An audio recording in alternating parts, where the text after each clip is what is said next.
Welcome to Women at Halftime podcast, but not just for women, for you men too. If you're at mid-career or the halftime of life, our inspirational topics are not only fun, but also meant to help you maximize and write your next chapter. Right here with me, Deborah Johnson. Well, hello, everyone. Very fun to have another podcast episode. And I have Jen Singer on today. I'm so excited to have you, Jen. Yes, it's wonderful to have you here. And Jen, I've known a little bit. And I'm wearing, by the way, a disclaimer, I'm wearing my glasses today for part of this time. You might see them on and off. So, because I usually don't because there's a glare and plus I'm vain. But Jen, I got to know through a speaking course, and she was one of the editors, and a very, very good editor. And I'll have her share the name that everybody gives her when we introduce her. But she also helped me on my book, The Summit, and it was such fun and wonderful. And she does know how to live up to her name. I will share it. Macheté Jen, I love to share that. It's so great. But Jen, let me introduce you a little bit. Actually, I'm going to let you introduce yourself. Why did you come up with the name Macheté Jen? You have a huge writing background. That's not what we're talking about today. We're talking about how to be sick and about your new book. Oh my goodness, which is a very relevant topic right now. But give us a little bit of your background. Yeah, so I am Macheté Jen. It is a nickname I did not give myself. Someone else gave it to me because I edit quickly and precisely. But I do writing coaching, ghostwriting, and editing. And I had a ball working on your book because it was just so creative and so entertaining. It was really a joy to edit. Oh, well, thank you. It was really fun, and getting back, the comments and being able to bump it up. And you would always say, "You've already said this. You don't need to say it again." It really reminded me of musical book writing and how you have to cut so much, and it's hard. Because you love those. You love your darlings. But the thing is, if you have someone else looking at it, they can see it in a way that you get so close to something that you're writing and rewriting and rewriting. It's good to have another set of eyes. Totally. With a knife. Totally. Yes, with a knife. A big knife. So good. Well, I want to talk a little bit about why you even chose to write a book like this, because you write for give a little bit of your background. Who are you writing for now, and who have you written for? Yeah, I do, as I said, writing and ghostwriting and editing for both speeches and for books. And I have worked with everyone from fighter pilots and CEOs and Olympic athletes, which is really exciting to get, because I get to speak in their voice and learn about all these different industries and lives. But I'm also a writer myself. I was one of the original mom bloggers back in the day. In 2003, I started a website called mamasaid.net. And from that, 5 books I wrote were traditionally published from those. So I've always been a writer. I blogged for 15 years, which is why I can be Macheté Jen, because you have to write a lot and tight and frequently. So that was really good training for everything else that I do. But now I have written a series of books called the Just Diagnosed Guides.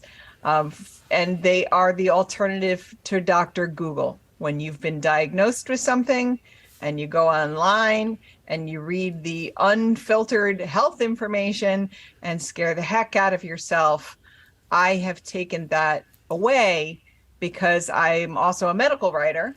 So I know the medical side of things, and I've been a patient for a long time. Wow. So your qualifications is wonderful. I had shingles in the past. It was very, very painful. I had no idea what I had, but when I looked at Google, I was sure I had a brain tumor. Mm-hmm. I was positive. I was just dying. Oh. And I went to my doctor. I said, okay, I think we need to do a CAT scan. And it was real. And and it took a while to figure out what it was because it was in my eye. And I had no lesions. I had nothing. I just had such pain and such headaches. So having a guide that would help, and we'll make sure, I'm a little humbled here because I always write an article with every podcast that we do.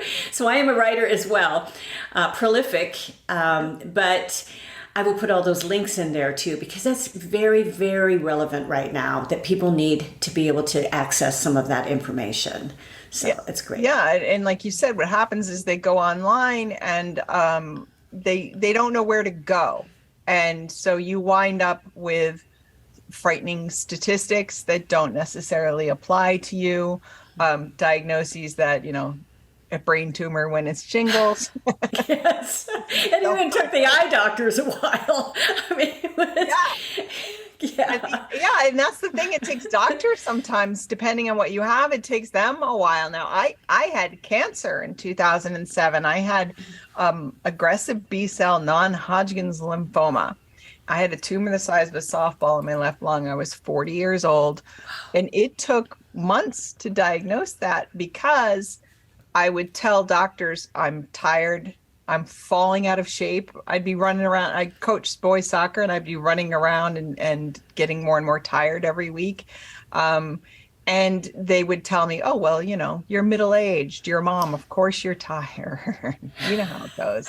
Of course. Yeah, you're getting older. Just suck it up. Yes, exactly. Yeah. And it turns out, no, there's a tumor pressed against my heart and my lungs. And in the end, I found out I was about 2 months from death. I would have had a heart attack if they hadn't found it when they found it. So there's the other side of this is you have to be an advocate for your own health.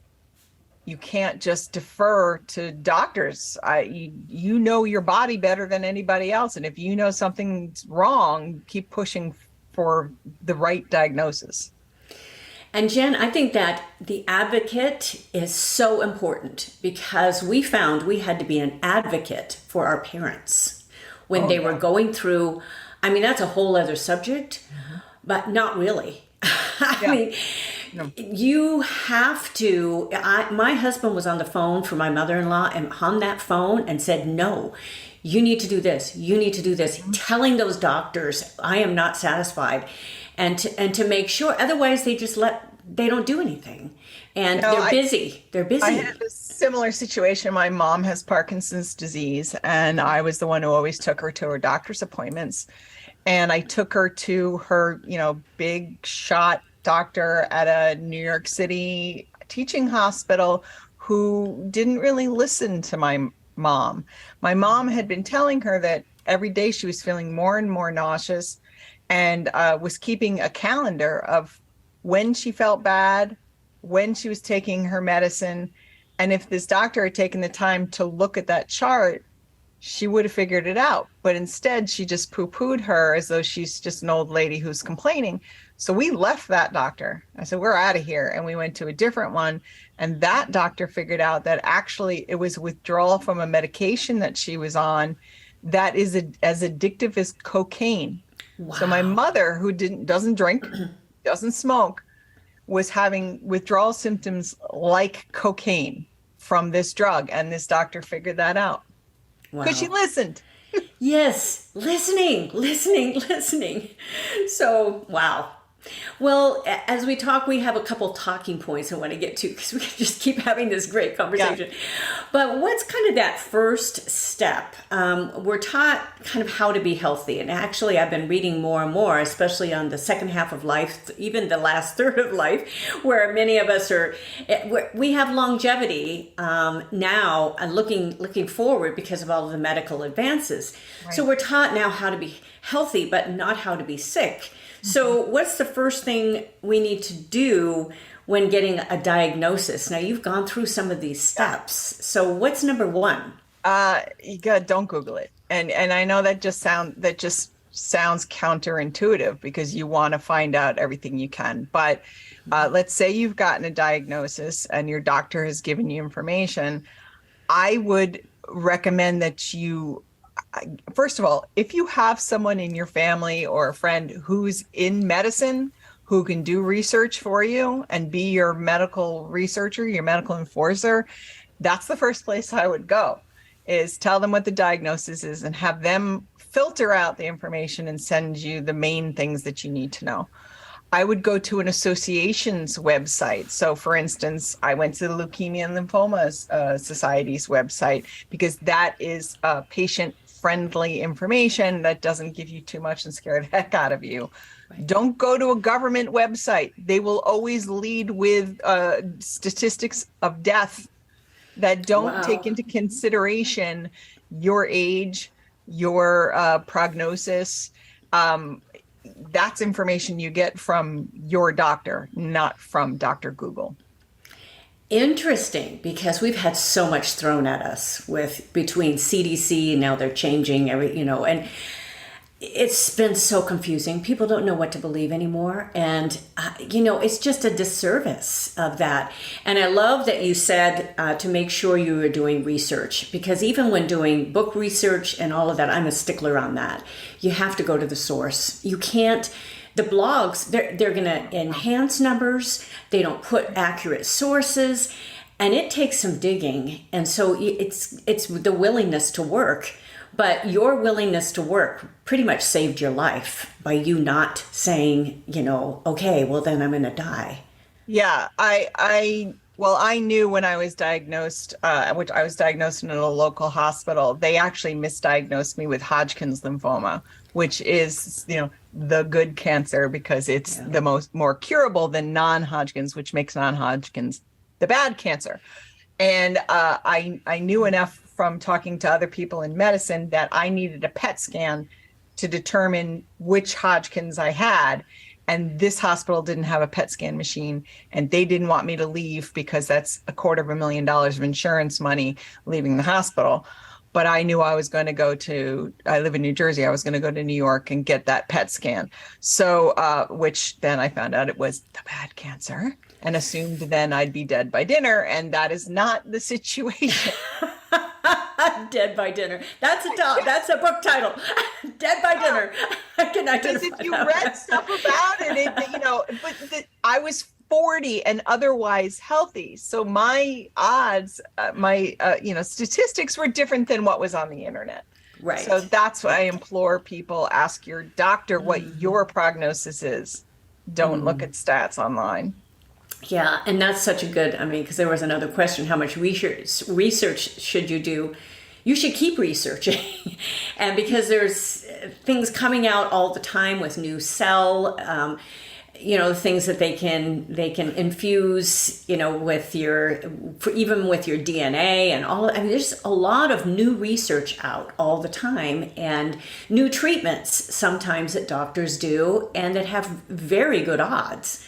And you aren't going to know about them, like you said, if you don't research them. But the places to research that are teaching hospitals in big cities, because that's where all of that information starts. All of the research starts there, and then it works its way out to more regional, smaller, rural hospitals. So if you are in an area that's not near a teaching hospital, you might be getting treatments that are 10 years behind what is available now. So that's one of the things I would recommend is looking at the top hospitals, in your type of disease, because not every hospital is top in that. Find out who it is and see what they're doing. Exactly. I've known people that have flown across the country for treatment, and they're great now. But it's worth that. It's worth your life, pretty much. So. Great advice, really great advice. And because a lot of times when you see that .gov, you think, oh, okay, well, this is official. No, okay. So that's a very good, especially with the hospitals, the top hospitals and the associations. That's very, very good advice because people don't know where to turn. So I hope this helps a lot of people that are listening to this. That's the purpose of this. I help you at mid-career, half time of life. This is the stuff we face. So. One caveat I would put toward that is if you don't have a medical background, is be very careful looking at research papers, because it's all in medicalese. You're probably not going to understand it. It's not filtered toward patients. So if you can find an article written about that puts it into, layperson's terms, that's very helpful. And that's what you are doing too, which is really nice. And as we know, bad news sells. So, it's why That's true. it just totally does. I have an associate who worked for a major newspaper for 20 years, and she said, no, bad news sells. They look for the bad news, and that's what they're going to lead with. So you are going to think you are dying if you look at those. You just are. Yeah. So that's what they're going to lead with. So now you put a little caveat in some of your writings. So should you Facebook or put your stuff on social media with all of your diagnosis? Because I see people blogging about their cancer and all their different treatments. And is it worth doing that, of dragging other people through? What is your opinion of that? Well, one caveat on that is that when I had cancer, I was blogging about it in real time for goodhousekeeping.com. Okay. Although in real time, it was really 6 weeks. It was a 6-week delay.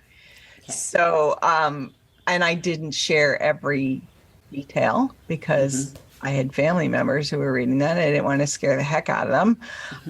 And then in 2020, when I got COVID and then heart failure, I did start sharing things online in real time and still do. But again, they're filtered out and carefully written. So I actually wrote an article once, should you blog your Facebook, your cancer? And the answer is very, very carefully, because to what end? When you share information, people feel the need to jump in a way that might actually not help you. It might actually hurt, because we're taught these ways of supporting people by using platitudes like you have to be positive and stay strong. It's always darkest before the dawn. Everything happens for a reason. All of those things do not actually make you feel better when you're sick. They kind of other you, so that somebody has like, oh, you have cancer and you have to be strong. Your attitude has to be good. Well, first of all, there's no studies that show that your attitude cures cancer. In fact, it's the opposite. Now with heart failure, I can tell you that your attitude does affect your heart, but quashing your feelings and your sad feelings and your bad feelings is unhealthy. So you need to be able to share them, but be very careful who you share it with. Yeah. Very, very good advice, because we hear, a lot of this, and the platitudes, even those phrases, yeah. Even as a writer, you would tell me, you don't need to do that little platitude, that's too common, that sort of thing. So it applies in a lot of different areas, yeah. But especially when sick. I have a good friend, a colleague that just lost her sister, and writing her a card. And it's just tough when you think about losing a family member like that, and and what to say. And sometimes just saying, "I'm thinking of you and I'm praying for you," yeah. And there you go. And just know that person is in your thoughts and your prayers is so much. Yes. Because, we can't offer, what to really do in that situation completely, so. Well, especially in that situation, for some reason, Americans especially want to race through grief. But grief is a natural process that you have to go through. And for some reason, we feel like we need to cheer people up, but you're not cheering people up. So your reply to simply, "I'm thinking of you," honestly, that if that's all you can say, that's more than most people even need. Now, if you're trying to offer help to somebody who's going through treatments at the time, do me a favor and don't say, "If there's anything I can do," because that is homework. You have just told the patient, if there's anything I can do, and now the patient has to decide, okay, this is what you can do for me. I already know my sister's doing this and my neighbor's doing this, and Don't do that. Offer specifics. For instance, I know that your kids have swim team practice tomorrow. Would you like me to take them there and bring them back? People did that for me. People cooked for us. I had one friend when I had cancer who organized the entire neighborhood cooking for us, and we happened to have housewide construction going at the same time. So I had no kitchen, which is a great time to have cancer because but I don't recommend it. And not only did she organize people cooking for us, she made sure that I didn't have 3 lasagnas in 1 week. It was very, you're making this family's making this, and then preparing for them to drop it off. So be specific about the help that you can provide. Great advice. And I've been on some of those too, providing meals. And a lot of times you can provide it with, a DoorDash or something like that too, which is so encouraging and so helpful. And that's the thing, that will be, and that just gave me another idea for my friend, because that's one way you can help when they're struggling through, you don't know how they're eating and how they're dealing with everything. So it just gives another little encouragement for them. Well, gift cards are great because then they can use them whenever they need to use them. They don't have to orchestrate or organize. And sometimes, as much as I appreciated people dropping off food, now I have to be social with everybody who's coming to my door to bring me food. And in fact, there was one of my neighbors, her husband died in the World Trade Center attacks. And she told us, because we were organizing for her food, she goes, I don't want to talk to everybody coming to the door. So everybody brought me the food, and then I brought it down to her, and she didn't have to chit chat with me every time. That's a great word of advice, because sometimes you just need your space. You totally do. And people want to visit. They want to give you all of those again. Yeah. It's exhausting. I had one friend who came and cried the entire time, and now I was consoling her. So don't be that person. And you don't have to visit. There are other things that you can do. And honestly, that was one of the most wonderful things about I had COVID at the very beginning when everything was locked down. So people couldn't drop by. And instead they were mailing the most clever and interesting and fun gifts, because everyone's home and nothing else to do, would send things from Amazon or wherever. So some things were helpful, like a really nice warm blanket I still use. Some things were funny, t-shirts with funny sayings on them, toys for my cat. There was some really smart gifts that were sent, and it was much appreciated. Oh, that's great. Great ideas too. So, well, we've already covered some of these little platitudes.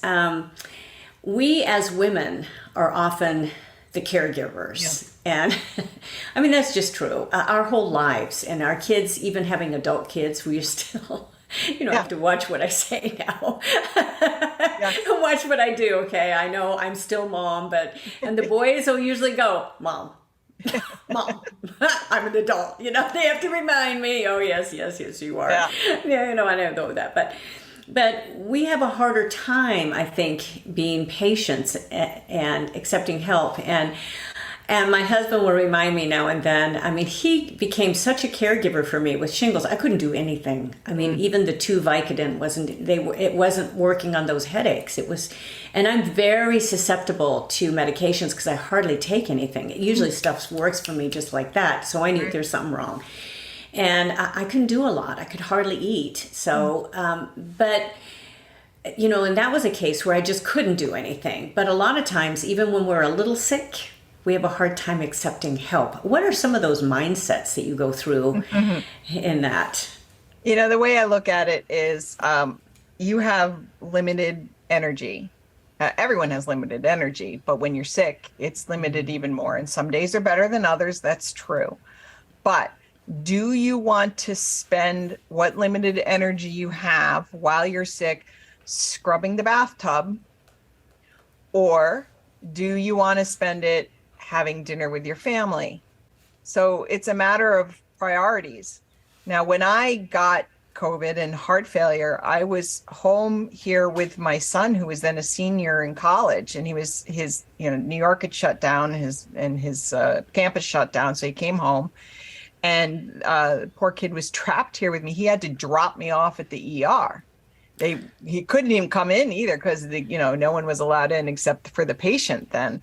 And so I wound up at home with a quarantine in my room, which the cat thought was fabulous because I was one place all of the time. And so my son he had to cook for me, and he had to bring in the packages, and he had to take care of, we called it the downstairs. I wasn't allowed in the downstairs. And he stepped up and did it. When I came downstairs, did the downstairs look like I would have had it? No, but he was in the middle of a senior project, and we cleaned it up, and it was fine. But you just have to accept that this is how it is. Right. It's that mindset of just, everything's not going to be perfect. It's not going to be just like you do. And I think the older we get, it's just a little bit different too in accepting things. When our kids are growing, when they spilt a whole glass of water on the floor and you're going, oh, and you're kind of angry and all of this. And now, I had our granddaughters over yesterday, and one spilt a whole glass of water. Another one spilt like Dr. Pepper, which was all sticky mess. But it was like, oh, okay, so let's clean it up. You just let a few years go by. Plus, I don't have them all the time. So that's a difference. But I think, what's going to matter most, and what is worth getting mad at anymore? What is worth getting upset about anymore? You can clean it up. It's a floor. It's whatever. Well, and you can also expect more of children than you think that you can. My kids are 8 and 10 when I had cancer, and I turned over to them packing their lunches. And they learned how to pack their lunches, and that was one less thing that I had to do without a kitchen. Yeah, goodness. that they kept on, so expect more from the kids, and in a way it makes them feel like they can do something, because everyone feels helpless when someone around them is sick, and so then this way it feels like they're doing something. Great advice. And especially when you got your first diagnosis with your cancer at age 40, and it just, you're young. I mean, now I'm calling that young. I used to think it was old. Yeah. It was young because everyone on the oncology floor was literally twice my age. Yeah. And so, I turned 40 and I'm supposed to feel old, and everyone kept telling me how young I am. And even now, I got heart failure at 53. I have a pacemaker. Now I'm 55 and I'm young. Right, so it's confusing. Right. And you said before we started, you're feeling great because you just had a replacement of your pacemaker. Yeah, I feel great, and so I feel young. So I'll just go with that. Yeah, that's great though. I mean, with longevity, the stuff I read, I read too many blogs too, but there is a lot, you get back to the actual research. So that's, and as you said, some of this, it does, because you're reading the white papers, you're reading stuff right from the doctors. And so it's a little confusing, but finding those websites, the associations and the hospitals, I think that's very good advice. That's important. And also, I'm gonna give advice and a warning. So online, there are support groups on Facebook and elsewhere for other people who have the same condition that you do. And I belong to some of the heart failure ones. And what's wonderful about these is that you find out that other people feel the same way you do. You can find out that other people are on the same medication and it's making them feel the same way. But you also can get plenty of misinformation, and you can get people telling you how you should feel. I saw just the other day somebody talking about how frustrated she was and she just wanted to give up. She felt so sick, and someone basically chastised her and told her she had to be positive. And the patient said, "You're not helping me at all." So some people don't know how to hold space for people who are going through a hard time. Really good advice there. Really good advice. That's, social media can be your friend or it can work against you. So to to be, at your discretion. So, and I usually don't share a lot of that. I've shared more in my behind the scenes and things, but I don't share, those personal sort of things. I don't feel that comfortable doing that. But if you were going through a major thing, and I didn't share anything about shingles for a long time because I heard it was an old person's disease. Oh. And by the way, I had shingles when I had cancer. It was like a side effect of whatever. But because we were watching me so closely, I lifted up my shirt. My doctor goes, shingles. And that was it. Yeah, you were 40, see? And I've talked to people since that, no, I was in college. And my eye doctor said he was in college. So I felt a little better, but I still didn't share because I was still thinking people are going to think I'm really old. Oh my gosh. Isn't that funny? There's that vanity. It comes out. Out. Well, I want to get into a couple more things today. One thing is, I want you to leave us with one good, basic one or two thoughts, but also in what's next for Jen Singer. Ah. So, yeah. So I don't know if you've thought about that too much. I'll give you a moment to think. But because you're already doing so much. But what is one thing you really want people to walk away with, though, after listening to, 30 minutes of this podcast? Yeah, I think that if you are sick, to keep your circles tight. And I call them circles of support. So the people who are in the middle are, your immediate family, the people who are affected by your being sick every day. And if you have small children, they kind of have their own circle because they don't need to know everything. They just need to know age appropriate things. And then your doctors and people like that. And then you go out from there to bosses, coworkers, your kids' teachers, other people who are affected but don't need to know every detail, and you work your way out to those social media circles, right. And to protect yourself, because not everybody needs to know everything, and then what people can do for you, because you might not want your neighbor you barely know to be driving you to chemo, but right. You want your best friend to take you. Right. So that's why circles of support are so important. And I talk about relationship circles. Actually, in my book, Women at Halftime, I talk about relationship circles. And you can have a little bit different circle of relationships when you're ill, because it depends on who's close by you and everything. I think that's good advice. Also, we didn't touch on this. There may be some moms listening to this that have young kids. How much do you tell those kids and age appropriate? And you don't want to scare them, but yet, you don't want those young kids to think, oh, my mom is dying. She's right. got, a sore throat or bad, or she's in the hospital, or, right. How do you approach that? Yeah, so most kids, especially my kids' age were 8 and 10. Most kids around that age, a little bit younger, think that their thoughts caused you to get sick. Like I hate mommy, and now mommy's sick. So the first thing you need to let them know is that nothing that they said, did, or thought caused your illness. Right. The second thing is, don't call it a boo-boo. Cancer is not a boo-boo, or whatever you have is not a boo-boo, because then if they fall and get hurt and we call it a boo-boo, now they think that they're really sick. So be careful of the words that you use.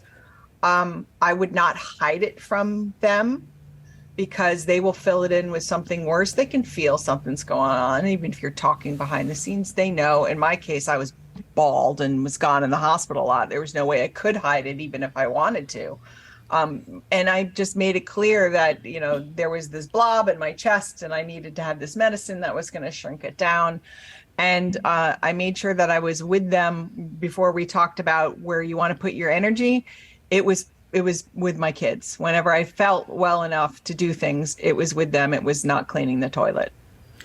That's great advice. Really great advice. I think your advice on your relationship circles and with kids too, even adult kids, but age appropriate, they need to know the reality of what's going on, and that it's not their fault, it's not anything like that. And I see this, when young moms are stressed out and the kids can take that upon themselves a lot of times if they're, the brunt of that. So that's really good advice, really important and to stress and to affirm those kids. Yeah, very, very important.